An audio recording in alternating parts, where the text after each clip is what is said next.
esta noche, dentro del programa que hemos preparado en este 26 de julio para todos los presentes. Comenzamos hoy temprano en la mañana, tuvimos diferentes actividades con muchas personalidades como las que tenemos ahora presente, gente importante de nuestra culta y progresista ciudad de Moca y de toda la región del Cibao. Entonces, el licenciado José Mercader es la persona gran intelectual de la República Dominicana que se va a encargar de esta importante charla. Él es el director del Museo Horacio Vázquez de Tamboril. Horacio Vázquez, uno de los 3 grandes presidentes que tuvo la República Dominicana. Esta charla de esta noche, auspiciada por el grupo de amigos La Peñita. Vamos a darle un aplauso a La Peñita, por favor, que ha venido a participar, que ha venido a darle una mano al Ministerio de Cultura de la República Dominicana y a la Dirección General de Museos con esta importante charla, con este personaje, este gran personaje de la República Dominicana, que es el director del Museo Horacio Vázquez en Tamboril. Nada mejor que conseguir a un hombre que es un gran artista plástico, es un gran pintor, es un gran caricaturista. Ustedes conocen un periódico que se llama El Caribe. El Caribe vende por las caricaturas de Mercader, no se engañen. Yo me imagino que a Mercader le dan todos los cuartos del mundo en el Caribe, ¿sí o no, Mercader? ¿Verdad que sí? Todos los cuartos del mundo. Porque está demostrado desde el punto de vista, diríamos, estadístico, que las caricaturas de Mercader venden. Y el Caribe no es pendejo y sabe utilizar eso. Entonces, estamos ante un tamborileño, diríamos, exquisito, un hombre muy coloquial, muy sencillo, con un atuendo de abuelo, porque hoy es el día de los abuelos, hoy es día de San Joaquín y Santa Ana, los papás. Levanten la mano los que son abuelos. Toditos. José, tú no eres abuelo. ¿Cómo? Y tiene atuendo de abuelo. Realmente el mejor cierre que se podía dar de este 125 aniversario era con José Mercader, ese gran artista dominicano, y que de ñapa, aparte de ser escritor, aparte de ser ensayista, aparte de ser caricaturista, artista plástico, de ñapa, encima de todo eso, lo han nombrado director del Museo y Centro Cultural Horacio Vázquez de Tamboril. ¿Lo dije bien? Así es. Ese es un museo que fue aperturado el año pasado, el 15 de octubre del 2023. Los mocanos nos sentimos contentos que esté un museo que lleva el nombre de un mocano en manos de un hombre adiestrado que se crió en Tamboril, conoció desde pequeño esa casa donde vivió doña Trina y don Horacio desde siempre. Siempre se preocupó, antes de que existiera la Fundación Horacio Vázquez, por la recuperación de esa casa. ¿Estoy hablando mentira, José? Es así. O sea que lo de José no viene con la fundación de Cocolizo, de Eduardo García Michel, viene de mucho antes, ¿no? La preocupación por restaurar esa casa donde vivió en un exilio forzado, como muy bien dijo don Hanler Pérez presentando una resolución, nuestro querido regidor. Todos sabemos que fue un exilio forzado, esos años del 30 al 36 que vivió Horacio en Tamboril, porque el jefe, como le decían algunos trujillistas, el jefe amado ido a destiempo y nunca bien llorado, le prohibió terminantemente a doña Trina y a Horacio que fueran a Moca y mucho menos a Estancia Nueva. Eso fue terminantemente prohibido. Por esos últimos 6 años de la vida de Horacio los pasó en un exilio forzado en Tamboril, pero fue la tierra que le dio la acogida en esos últimos años, y por eso Moca agradece a Tamboril ese esfuerzo. Sobre Mercader, José Mercader, se puede decir 100.000 cosas, pero lo importante no es decir sobre él, sino escuchar lo que él nos va a decir, porque él es un hombre muy perspicaz, muy agudo en todas sus observaciones, muy crítico, sabe sacarle punta a los detalles, y sobre todo que viene a hablar de un tema. José, tú eras retado porque venía a Moca a hablar de los 2 ferrocarriles que tuvo Moca, donde aquí hay tanta gente, cada persona que tú ves sentada ahí, José, vale por 10. O sea, Ángel Domínguez vale por 10. Imagínate que hay 10 sentados con Ángel Domínguez. Y cada uno de los que estamos aquí hay mucha gente que vale por 10, por 15, por 20.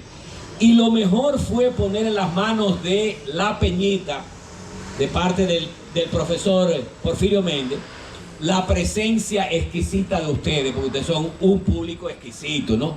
Y La Peñita es maestra, ha demostrado maestría en sus convocatorias de público exquisito. Nosotros los mocanos, en la dirección del Museo 26 de Julio, nosotros queremos que el día 26 de julio llevarle esto a los distinguidos legisladores, diputados y el senador de la República, para que sometan en el Congreso que pueda ser el 26 de julio un día de la libertad, como dijo don Luis, del siglo XIX. Que se declare como 26 de julio el día de la libertad, pero del siglo XIX, así como se declaró el 30 de mayo de el 1961, porque se declare el 26 de julio que tenga connotación nacional.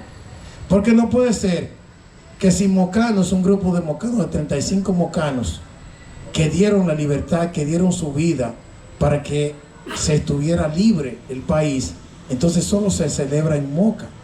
Eso no puede ser, es inconcebible que nada más nosotros los mocanos estemos celebrando el 26 de julio, si fue un hecho que trascendió no solo tan solo el país, sino que al otro día, el 27 de julio del año 1899, ya en el Boston Daily salía la reseña de que aquí en Moca habían ajusticiado a un dictador. Entonces, vamos a luchar todos los mocanos por eso. José Mercader es caricaturista del periódico El Caribe, además tiene una sección cultural y una 10ª semanal. Es autor de una columna semanal en el periódico La Información, participó en la elaboración del Plan Estratégico de Santiago 2020-2030. En el corto del cineasta Víctor Grullón hace del Señor del Tiempo y, como ya escucharon, es director del Centro Cultural Museo Horacio Vázquez de Tamboril. Sin más preámbulos, con ustedes, José Mercader. Me siento muy honrado por la invitación de Porfirio del Museo 26 de Julio a esta pequeña charla. No es una gran charla como se ha anunciado, porque después me ponen a mí en una situación un poco difícil. Ustedes saben del tren más que yo, tanto como yo, más que yo. Esto es sencillamente un trabajo que hemos realizado porque la historia, como decía ahorita Porfirio, se nos está yendo de la mano. Los jóvenes no saben qué es lo que está ocurriendo con nuestros espacios históricos. Entonces, en Tamboril, que tenemos todavía una estación de tren vigente, original, junto con la de Puerto Plata, son las dos únicas que existen en el país. Ustedes tienen el tren encaramado por ahí en un pedestal muy, muy lindo. Nosotros tenemos esa estación que la hemos convertido en una biblioteca. Sin embargo, tanto los mayores como los jóvenes, los niños de las escuelas, que es donde yo voy, Senipuri, no saben que por Tamboril pasaba un tren. Entonces, por eso a mí se me ocurrió ir escuela por escuela explicándole que sí, que por allá pasaba un tren. Y mi mamá decía, eran seis trenes diferentes, y había uno que decía cachum, cachum, cachum, y todo el mundo sabía que era el único que era diferente a los otros, y creo que era el Anacaona. El asunto es que elaboré esa pequeña conferencia para esos estudiantes, y Porfirio me ha metido en un tremendo lío, porque me ha tirado a la boca de los leones, con Luis y con varios de ustedes que son conocedores de la historia del tren. No vamos a hacer aquí un confrontamiento, porque tienen ustedes la de perder. Yo soy ciclista, acuérdense, y soy veterinario. Entonces, es un resumen pedagógico para estudiantes, pero también es refrescante para saber esa parte importante de la historia nuestra. Se me fue Alejandra. Quiero responder a 3 preguntas durante mi conversación con ustedes. Una, ¿qué es un tren de vapor? Los trenes anteriores a lo que tuvimos en Europa y en Estados Unidos. Y por último, ¿por qué razón se instaló un tren en República Dominicana? ¿Qué diablo fue lo que nos pasó que nosotros queríamos tener un tren aquí? Bueno, esas 3 preguntas son prácticamente el eje de lo que yo quiero conversarles a ustedes. Entonces, la primera parte, yo no voy a abundar mucho porque realmente es más para estudiantes que para gente adulta como ustedes y conocedores.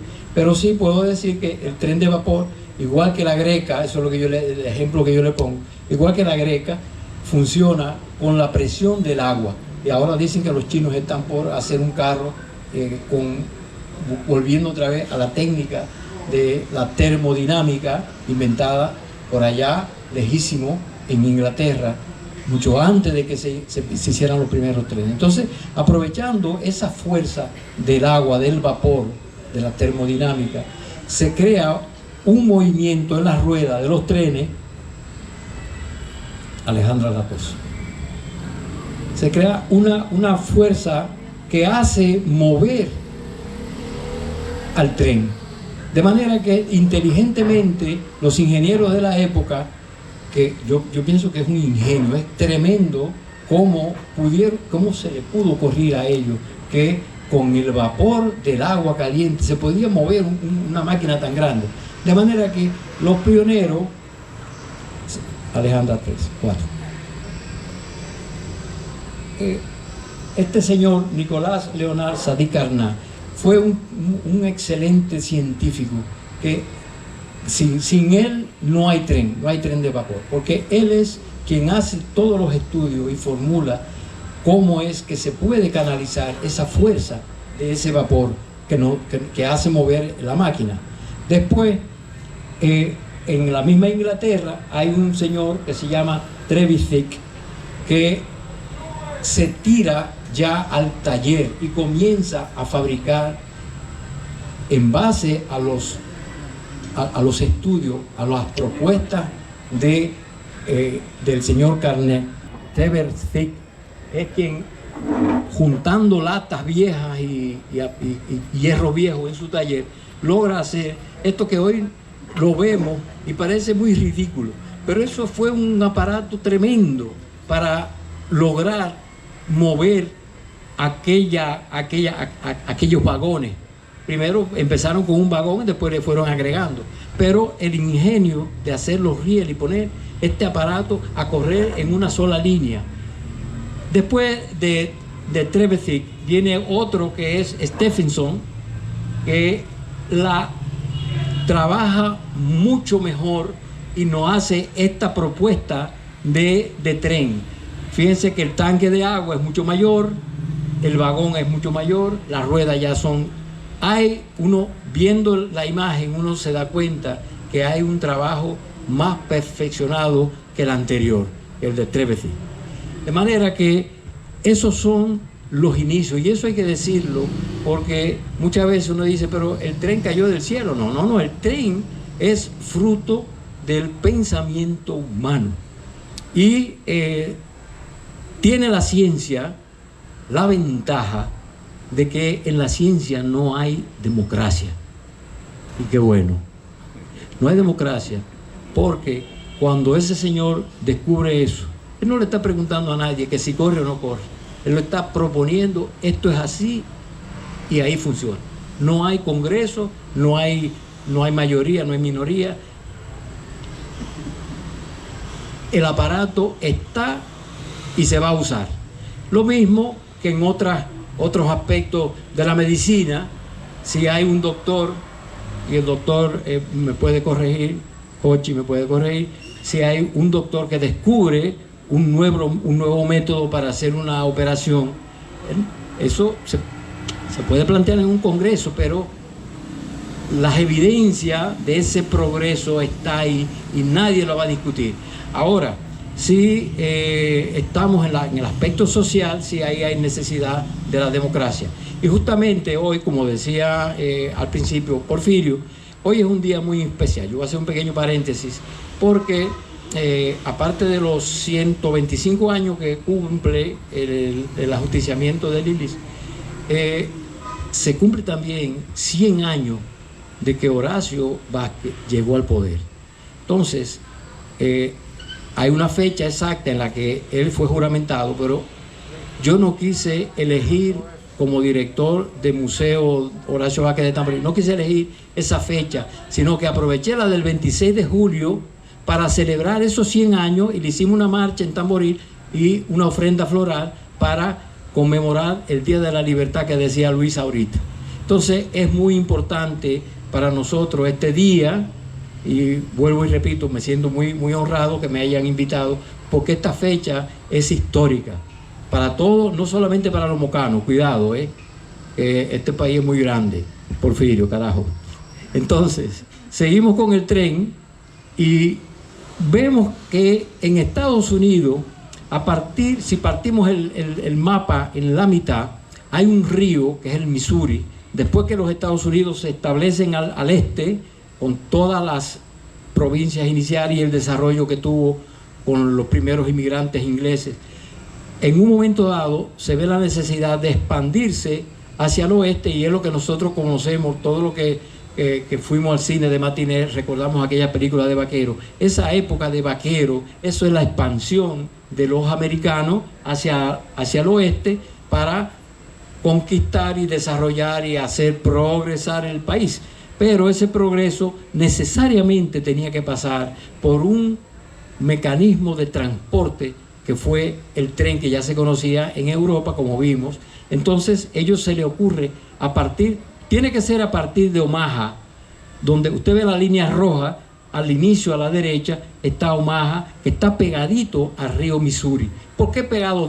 Pero del río, de la parte oeste, no la parte este, porque en esa época hacer el puente sobre el Missouri iba a ser muy, muy difícil. Por eso entonces ellos arrancan desde Omaha y llegan hasta el oeste, hasta Sacramento, en California.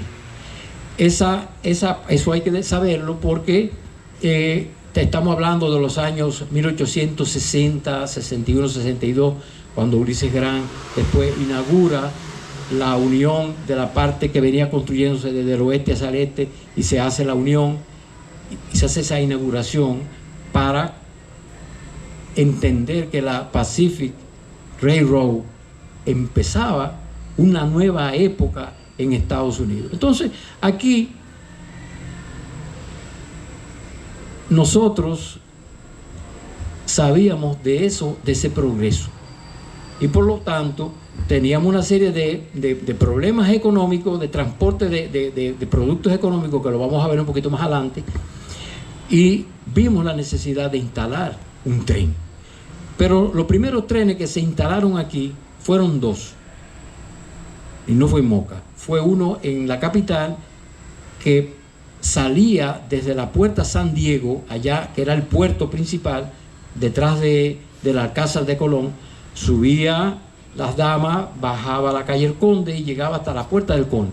Ese tren tenía aproximadamente esa característica. Era un tranvía que pasaba por el medio, iba a la velocidad del caballo caminando lentamente. Y en Montecristi se hizo lo mismo.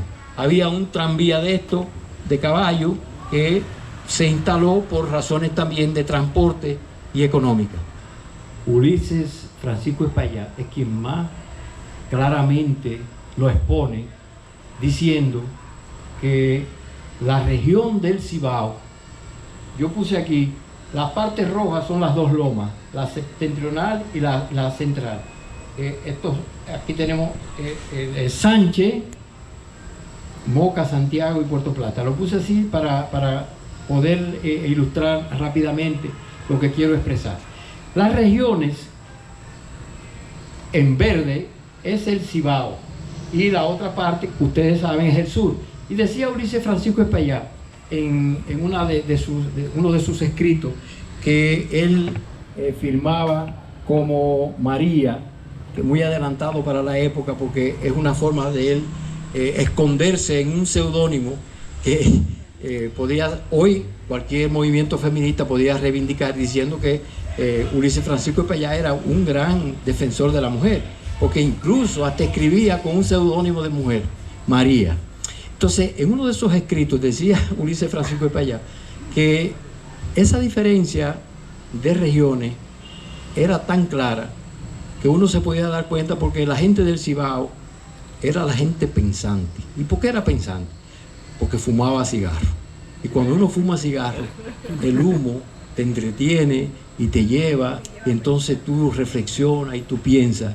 Entonces, el cibaeño es pensante. La gente del sur, él le decía los pisacicas, la gente que cuida vaca, la gente que tiene que ver con madera, con campo. Era otra región que tenía una producción diferente a la de nosotros del Cibao. Nosotros teníamos el tabaco, teníamos el tabaco como una herencia desde los mismos indios. El casigajo de Marién era reconocido por el cigarro. Mucha gente decía que era porque se daban un toque, el cigarro aloca a la gente, pero quizás también era para ahuyentar los mosquitos y dormir mejor. Uno no sabe. Los historiadores especialistas en el tema no podrán dar luces sobre eso. Recuerdo mucho a don Joaquín Priego, que hablaba de estos temas. Don Joaquín es reconocido por sus investigaciones de nuestros indígenas.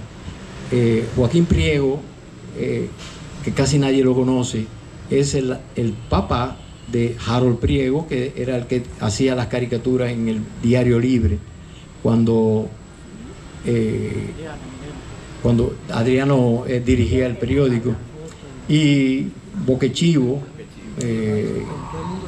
esa columna la mantenía. También lo que visitamos el monumento en aquella época, podemos recordar que subiendo la entrada de los Pinitos en el monumento de Santiago habían bustos de los restauradores hechos por don Joaquín. Don Joaquín era un escultor magnífico. Esas esculturas desaparecieron. No sé dónde diablos fueron a parar, pero esas esculturas eran realmente obras de arte, eran magníficas. Entonces, volviendo al tema de las regiones, quédate. En la parte del Cibao, teníamos nosotros una exportación prácticamente por Puerto Plata, pero hacia Europa, hacia Hamburgo y hacia Bremen.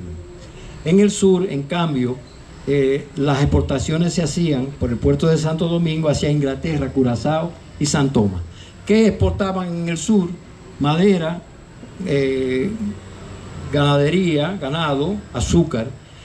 Pero, ¿cuál es la diferencia en términos de transporte? Esto es importante. Ustedes dirán, bueno, pero el hombre vino a hablar del tren o vino a hablar de vaca, ¿cómo es la cosa? No, es importante porque vamos a ver la conexión.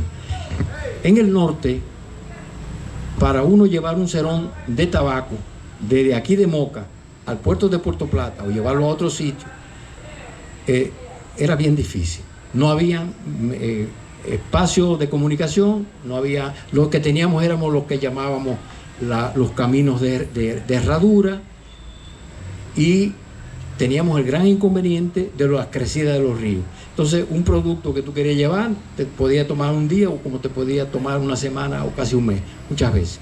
En cambio, el transporte por el sur se hacía más fácil porque el ganado no necesita gran transporte porque ellos caminan. Entonces el ganado va caminando y se lleva hasta los puertos y ahí se embarca.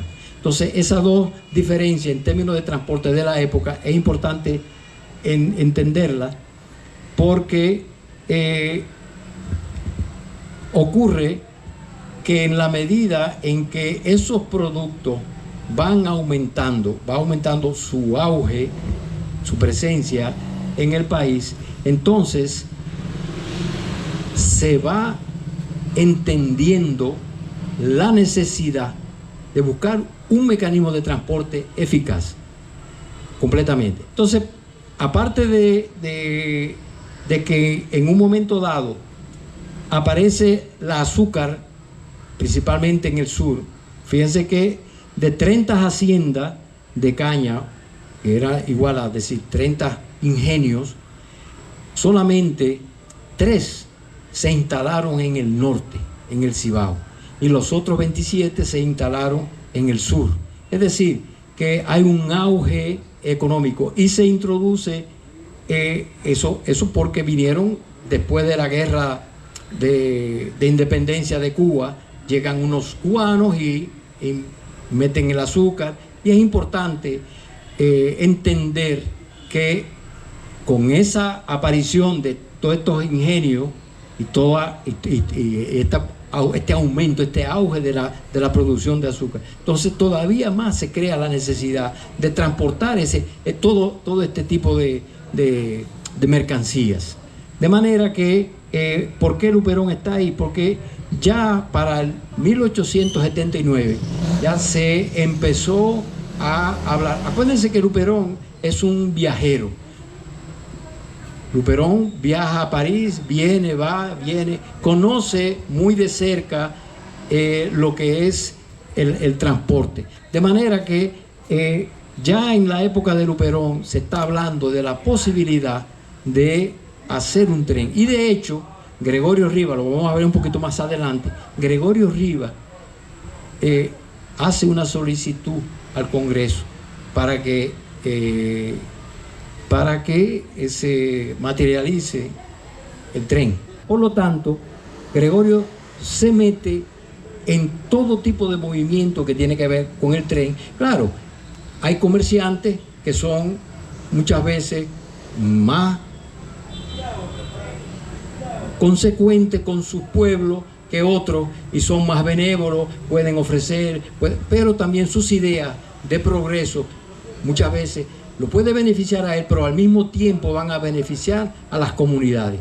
De manera que eso fue lo que pasó con Gregorio, y muchas veces los historiadores quizás se confunden y dicen que Gregorio Rivas fue un gran patriota.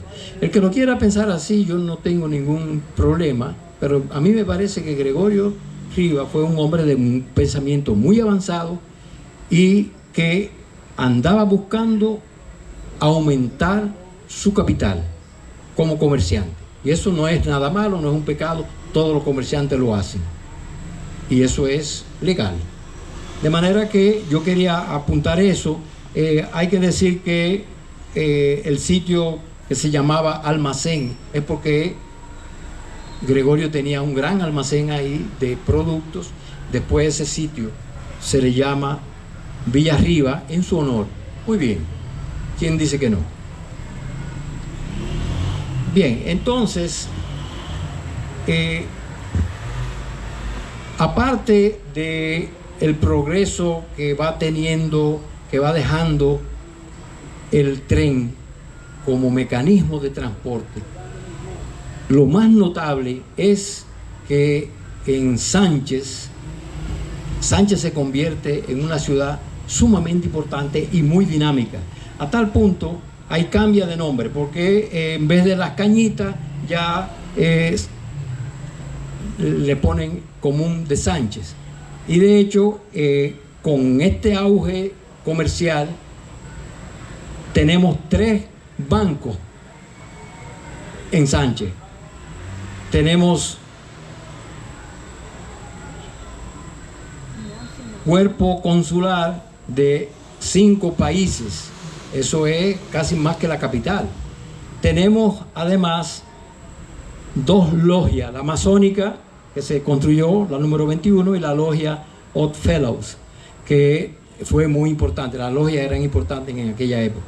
De manera que todo esto nos dice que Sánchez es un espacio muy importante. Todo eso gracias al tren. Entonces,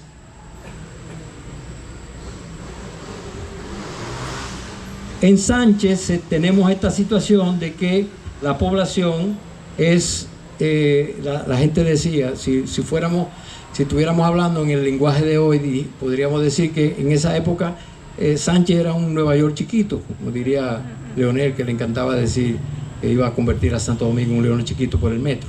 De manera que sí, era una especie de ciudad muy, muy desarrollada con respecto al resto. Quizás Puerto Plata podía compararse y Santo Domingo. Ahí se reconoce la población total. Había un tercio de la población que eran dominicanos, un tercio europeo y otra mitad de habitantes de las Islas Vírgenes, Turcas y Curazao. Familias importantes comerciales, estaba Manuel de Moya, los de Morici, la Ruz, que tenía comercio de hielo y arroz, los cocos, que eran, muchas veces había un coco en Puerto Plata, es el mismo del Miguel Coco de la aduana, ese coco. Baden, Gotró, Ariza, los Champlet, que es especialista en farmacia, los Berger, de venta de chocolate, y extranjeros, familias extranjeras importantes. En esa época estaban los Grieses, prusianos, Hagen de Alemania, Boilly, Perrat y Chanel, que eran franceses. De manera que ese auge que tiene Sánchez se debe principalmente al desarrollo y el boom que tuvo por el tren. En el caso de Tamboril y de Moca también hubo un notable crecimiento económico indudable, remarcable. ¿Por qué? Porque el tren permite ese comercio, esa agilidad. Después hay que decir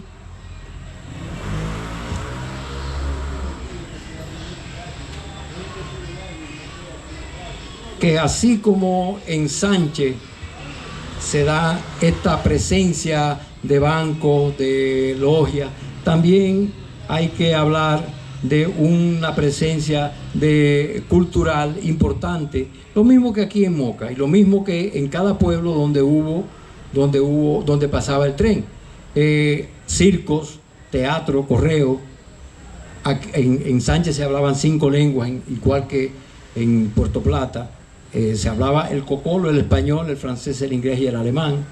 Y había en Sánchez 3 hoteles y 4 iglesias de cultos diferentes: la católica, la metodista, protestante y wesleyana, que eran de origen inglés todas, salvo la católica. De manera que, haciendo un resumen de todo esto,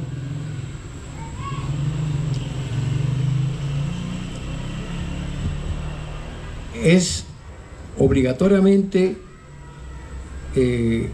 hay que concluir obligatoriamente con que el tren fue beneficioso para el país por estos intercambios, por estas importaciones, porque el tren lo facilitaba.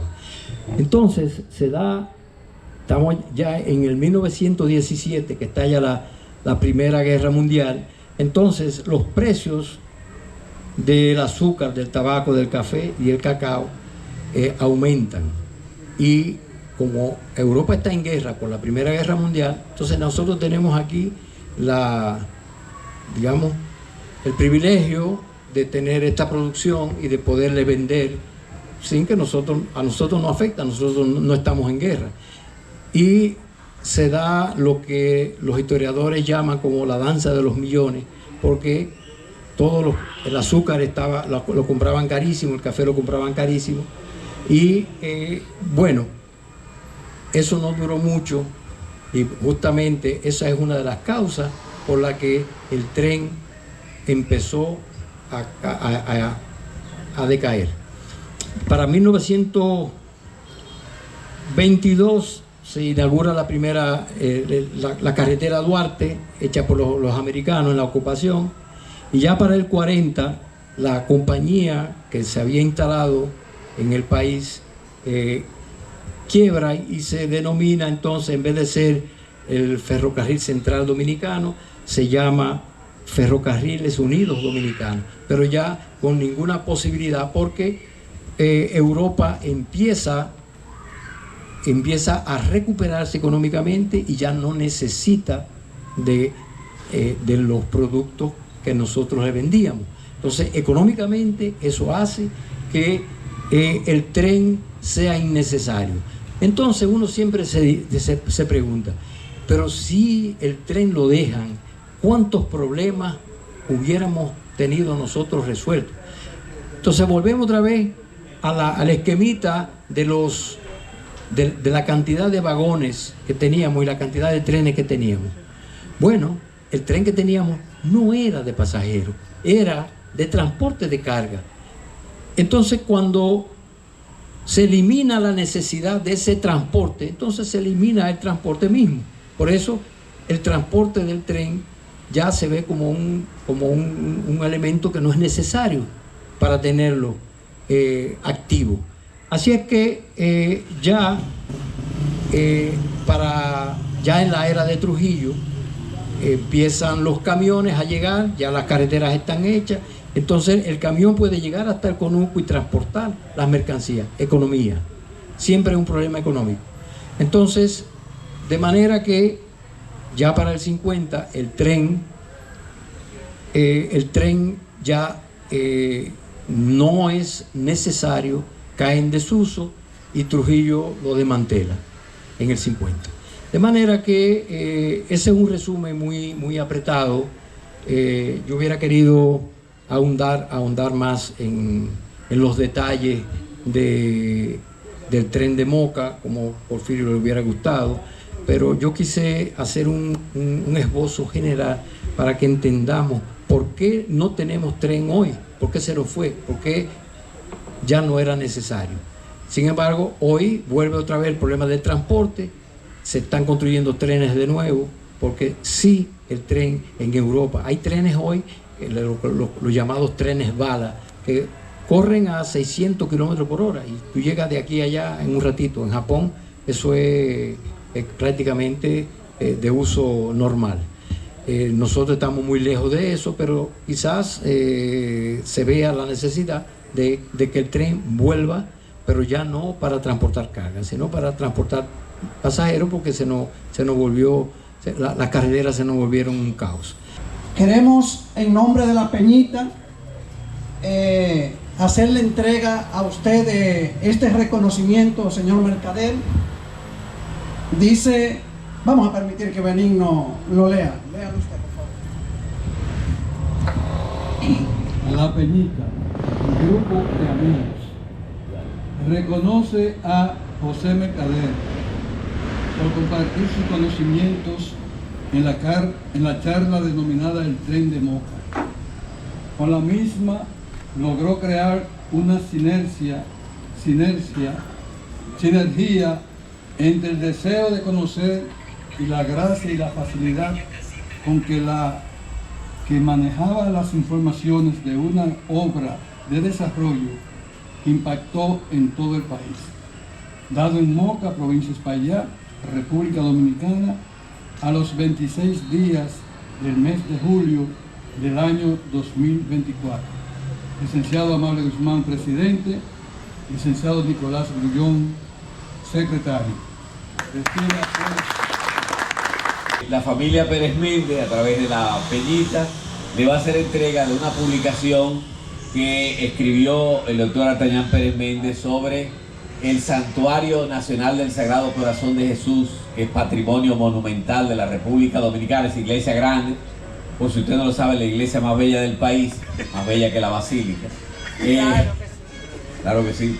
Y ahí usted va a encontrar toda la información sobre esa obra monumental, pero a través de ella toda la información sobre la historia, la cultura, la espiritualidad del mocano. Así que le hacemos entrega de eso.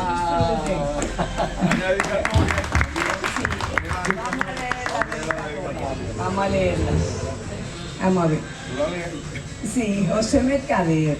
La entrega de este libro es la esencia de la cultura mocana, representada en un monumento icónico, sabiendo que usted le sacará el mayor de los provechos.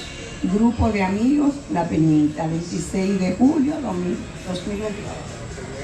Que lo disfruten, que lo disfruten.